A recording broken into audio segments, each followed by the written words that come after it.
अरे दक्षिणा सब बैठी हूँ ऐसे मुंह ताकत हूँ भली भाई। अरे आयो तो कम से कम कोई कहाओ गाओ कोई कि ऐसे सब बैठी रहो हैं। अब जिज्जी तू ही सुनाओ, अब तू ही कहाओ आगे आगे पीछे पीछे हम लोग चलब तोहरे। अब इनके आज गुरु के अगला दिन बाद लड़का है भगवान इन्हें दे दिन कौनो में है तो आज एमर गाओ की मजा आएगा। जिज्जी अब सुनाओ तो कोई बढ़िया सा सोहर कहाओ। अरे दक्षिणा तुम्हें का भाखिल है देखी तो जहाँ जा तू सबसे पहले तू ही कहावत तू आज का भा तुम्हें का उतरोला है। हे जिज्जी हमारा गला खराब है, ठंडा पी लिया ना तो कुल खराश होएगा, बहुत दिक्कत है, जुखाम खांसी है कुल है तो हमार मना ना आए कहा था आज। अब जान जो गुरु भैया गहरे बुलाओ तो चली आए कौनो मेर, बाकी हमारा तबीयत सही ना है जिज्जी तो तू ही कहाई दो आज अगवा अगवा तू कहाओ पिछवा तो पूरे ही हम। चलो ठीक है दक्षिणा शुरू करी थे का। जुग जुग जिया सुलाला नवा भवनवा के भाग जागल हो।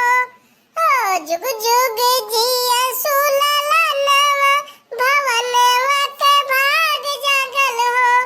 जुग जुग जिया सुलाला नवा भवनवा के भाग जागल हो। जुग जुग जिया सुलाला नवा भवनवा के भाग जागल हो। ललना लाल होय कुलवा के दीपक मनवा मयास लागल हो।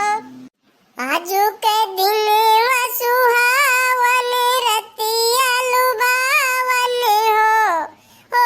आजू के दिनवा सुहावन रतिया लुभावन हो। आजू के दिनवा सुहावन रतिया लुभावन हो।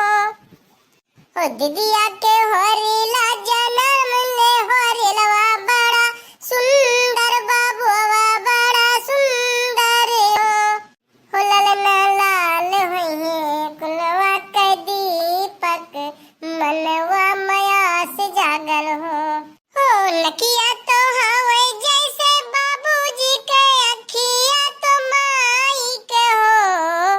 नकिया तो हवे जैसे बाबूजी के अखिया तो माई के हो। ललना मुहवा है चंदवा सूरजेवा तो सगर जोर भैले हो। ललना लाल होई है फुलवा के दीपक मनवा मयास जागल हो।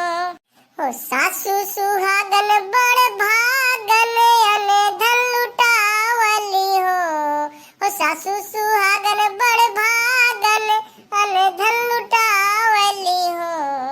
ललना दुआरा पे बजला बधैया आंगनवा उठे सोहरे हो। ललना दुआरा पे बजला बधैया आंगनवा उठे सोहरे हो।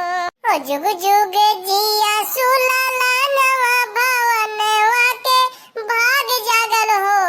ललना लाल होई है कुलवा के दीपक मनवा मयास जागल हो। नाची नाची गावेली बहिनिया ललन का खिलावली हो।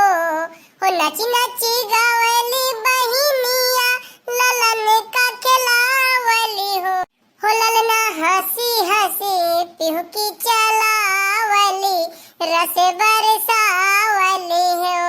ललना लाल होई है कुलवा के दीपक मनवा मयास जागल हो। अरे वाह जिज्जी वाह, देखो कितना बढ़िया गायो तू जिज्जी, मन खुश होएगा।